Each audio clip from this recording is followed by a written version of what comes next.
Hi everyone and welcome to this week's video. As you can tell by the title, today we are doing my monthly wrap up as well as my book journal and what my June TBR is. I am currently filming this on the 1st of June, so hello. I actually had I feel like May has, I've blinked and May has just disappeared. So I actually think I'm quite behind on updating my book journal with my reads for the month. So we've got a lot to do with my reading journal. I haven't even thought about what my June TBR is going to be yet. So it's going to be a fun one and I'm not going to ramble too much. I'm just going to get on with it. We are going to start with the same as last time, doing my book journal, and then we will go through and talk about what I read this month, what I'm hoping to read next month. And I also think I might show you guys a couple of new purchases that I've made book-wise. So without further ado, let's get to it.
Okay guys, we have now entered the portion of the video where I will be doing my May wrap up. So the first book that I read in May was Lightlark by Alex Astor. I can't remember if this was in a video or not, so I apologise with any of these books if they're in videos. If any of it seems repetitive, I apologise. But this, I will say, it wasn't my favourite book ever. I found with these books, they're a little bit slow to get into, for me at least. I think maybe slightly just personal preference, but boy, I mean, this one was good. It felt like there was a lot going on. I really enjoyed the ending. I really enjoyed all the revelations that we got to discover. I gave this one a 4 stars. I am now realising how much I don't remember from this book. I will say I'm a kind of person that if I guess a plot twist, it does kind of ruin the book for me. And I say this because I will always say I'm so dumb when it comes to reading books. I'm just there for a good time. I'm not really paying attention to little loopholes and things like that. I usually don't really figure out plot twists. So if I do, I feel like it was too easy. And this one, I guess the main plot twist at the end, I guess right from the get-go, because it was one of those things I was like, this is too good to be true. Something is going on, and I was right. So this was an enjoyable read. If you want a kind of honestly easy fantasy to read, something that's high stakes, but I guess as a magical realm or the politics of it, it's just an easy world to grasp. It's not one where you're having to think really hard to remember things. It was quite easy to grasp the way that the world works, how it's governed, the magic systems, that kind of thing. But highly recommend. Second book of the month was The Fiancé Dilemma by Elena Armas. This, I'm not even joking, has been sat on my shelf ever since it came out, which I don't remember what that was. It must be, what did it say in here? It might do. Some point last year, it doesn't say exactly when, but I remember seeing this in the supermarket when it came out, thought it sounded good, and I have actually, I know that Elena Armas doesn't really get talked about as an author, but whenever I've read her books, I have had a good time reading them. Like, have they been my favourite books? No, but I've always enjoyed them. And this, yeah, it kind of was just forgotten about on my shelves for a really long time. And then after I read Light Dark, I was kind of stood at my shelves. I was like, right, what has been here for a while and what am I in the mood to read right now? And this one, I was like, do you know what? I am actually really in the mood for that. And do you know what? It was a good read. I gave it 3 stars. Again, like I say, not my favourite book I've ever read, but still very, very enjoyable. This one was really sweet and just cute and fluffy. And it was like fake dating, but also like, I don't know, it was just a really cute read. I had a really good time with this one. Then the next book I actually read on Kindle, so I will put a picture of it up on the screen, and that was Alive and Wells by Bailey Hannah. This book I read because I'd heard good things about the series, and I gave it 3 stars. I think I would stick with that.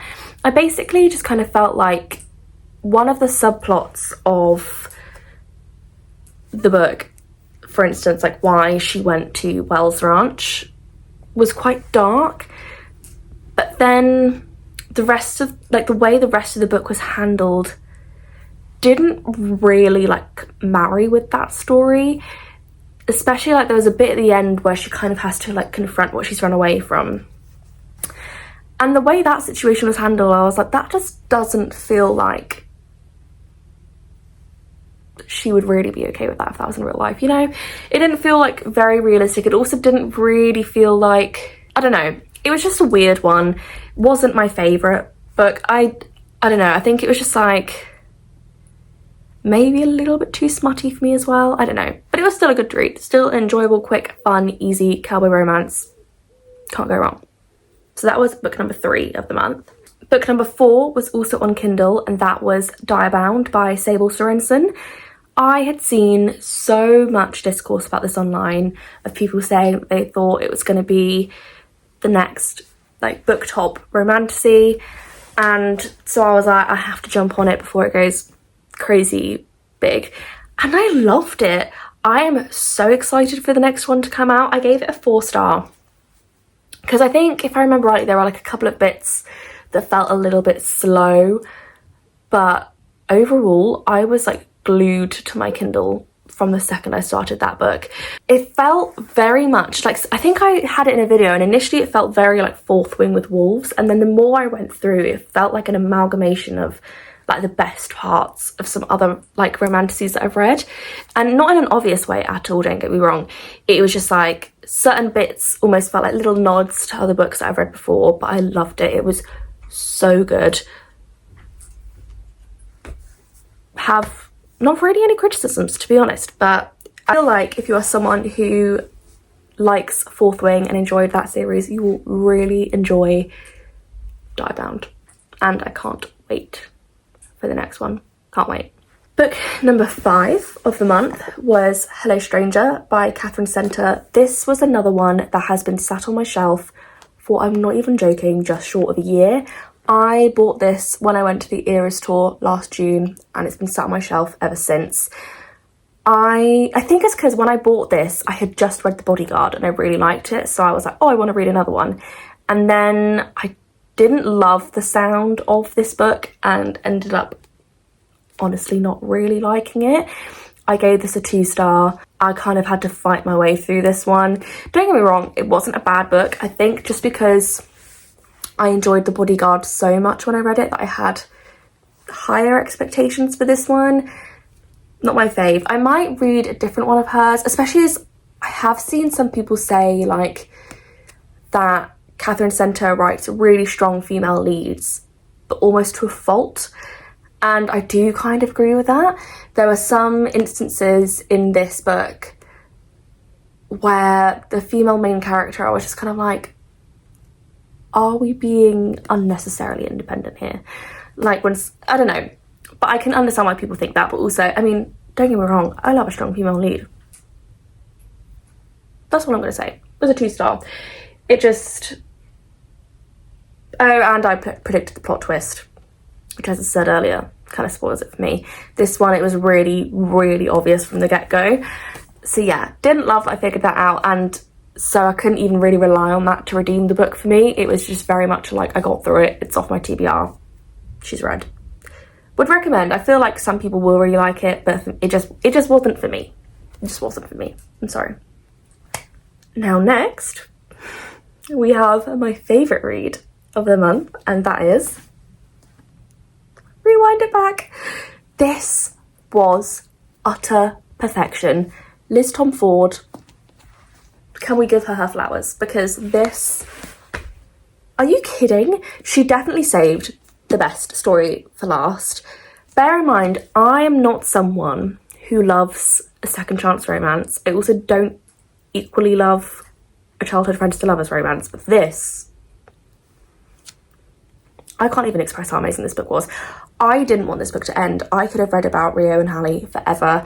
I just loved it. It was perfectly paced. I feel like we saw the perfect amount of the past, perfect amount of the present. I genuinely, like, I don't have a single bad word to say about this book. It was so enjoyable. If you have not picked up the Windy City series yet, I highly, highly, highly recommend. And I can't wait for the next series as well. I'm so excited, but this, chef's kiss, loved her so much. Okay, next we have Holding the Reins. This I gave a 3 stars. Again, enjoyable, had a great time. It was exactly what I wanted, which was kind of like a nice little fluffy, easy romance. Didn't have to think too hard. My main qualm with this was that it was just a little bit too spicy for me. Don't get me wrong, I love some smut. Who doesn't? But this one, it did get to a point where at the end I was just kind of like, guys, this is too much now. It was like several chapters of just smut, and I didn't really care for it. It kind of felt like the plot was put on pause just so that they could, you know. But it wasn't a bad book by any means. I think if you're someone who loves Chestnut Springs or any Elsie Silver books and you want like a slightly steamier version, I feel like these are for you.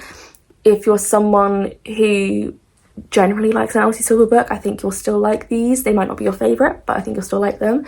But I will say, if you're someone who particularly prefers a closed door romance, this is not for you, babe. Just saying. Then book number 8 of the month was Nightbane. I didn't love this one. I gave this one a 3. It was very slow. Like, I feel like for the first half, I was kind of like, guys, what's the plot here? Because not a lot is going on. The only thing that redeemed this book for me, like, I was honestly getting to a point where I was like, this might have to be a 2-star. But the ending redeemed it. This ended on a pretty big cliffhanger. I am desperate for Sky Shade to come out in paperback so that I can read it. I just had to take a massive pause from filming because my dog was barking for a good couple of minutes. So I don't remember what I was just saying, but I'm looking forward to the next book. But this could have probably been half the size that it was. And then the final book of this month, I also read on Kindle, and that was The Favourites by Lane Fargo. Again, I loved it. As soon as I picked up that book, I pretty much immediately understood the hype about the book. It honestly, in a way, felt like an amalgamation of different genres, but in the best way possible. Like, you had the hints of romance, you had the hints of kind of mystery, hints of just more like general fiction, also like had some kind of historical elements in there. I don't know, it just felt like it was so good, so gripping. It also, I can see why people had said, like, if you read Magnolia Parks, you will like, and you liked it, you'd like The Favourites, because some of the dynamics are kind of similar, or it's similar in terms of you're reading about these really flawed characters, and that in itself is interesting, and also just kind of refreshing. And I will say, I haven't read Daisy Jones and the Six, but from what I've heard about it, I can imagine that if you're someone who enjoyed that book, you would really like The Favourites, because I believe they're a similar writing style, and that like some of it is like interview-esque, where it's like a TV documentary about the two skaters in the book. But if you haven't picked up The Favourites yet, please do, because it was so good. Like I felt all the emotions when I was reading that book. And you know when like reading something like genuinely like you almost can like feel your heart hurting, or like you feel your stomach drop? That is how I felt reading that book. And if a book can make me feel that way, I love it, because it just shows how well developed the story is and how well developed the characters are, to the point where you identify with them so much that it almost feels like it's happening to you, or like happening to one of your best friends. So good. Definitely recommend. Okay, so now we're moving on to my June TBR. I am just going to run through some books that I think I'm going to get to this month, or books that I'm really hoping to get to this month. So the first of them is Releasing 10 by Chloe Walsh. I am actually already quite a bit of a way through this. I started this a few days ago, but obviously she is a monster of a book. She's going to take me a little while, and given, you know, if you've read the Boys of Thomas series, you know that they're not exactly light, fluffy books. They're pretty heavy, and they tackle some really heavy topics. So I will say, actually, if you're someone who hasn't read the Boys of Thomas series and you're thinking about it, please check the trigger warnings before you read, because all of the books do touch on some very heavy and troubling topics, and I'd hate for anyone to pick them up thinking that, you know, about to pick up a nice fluffy romance when it is anything but that. But Chloe Walsh, I have, like, the Boys of Thomas series is in my top 3 favourite series of all time, so I am scared for this one, especially as one of my friends is reading it at the same time as me, and she's further in than me, and she was like, just wait. So I mean, I've already cried once, and I'm not even 300 pages in, so off to a great start. But that is one of the books that I'm obviously going to finish and is on my TBR for this month. Next, we have one that I'm also very excited about, and that is It's a Love Story by Annabelle Monaghan. Annabelle Monaghan is one of those authors that she just knows what she's doing. She knows pacing, she knows how to get the romance right, she knows how to get another kind of subplot in there that's really emotional. I have no idea what this is about, to be honest, but I'm beyond excited for it, because I'm just at that point where I don't think she can write anything that I'm not going to like, to be completely honest. And I feel like this will be a great read for me to pick up once I finish Releasing 10. So we're going to finish this one, and then we're going to get on to this one. Then today I actually picked up One Golden Summer by Carly Fortune. So far since this came out, I think a couple weeks ago or a week ago, came out very recently, but from what I've seen of people reading it so far, I've seen very good things, and it sounds really interesting on the back, and also the cover is gorgeous. But I've not actually read a Carly Fortune book before, so I'm intrigued to see how I feel about this, and if I like it, I will go back and read some of her others.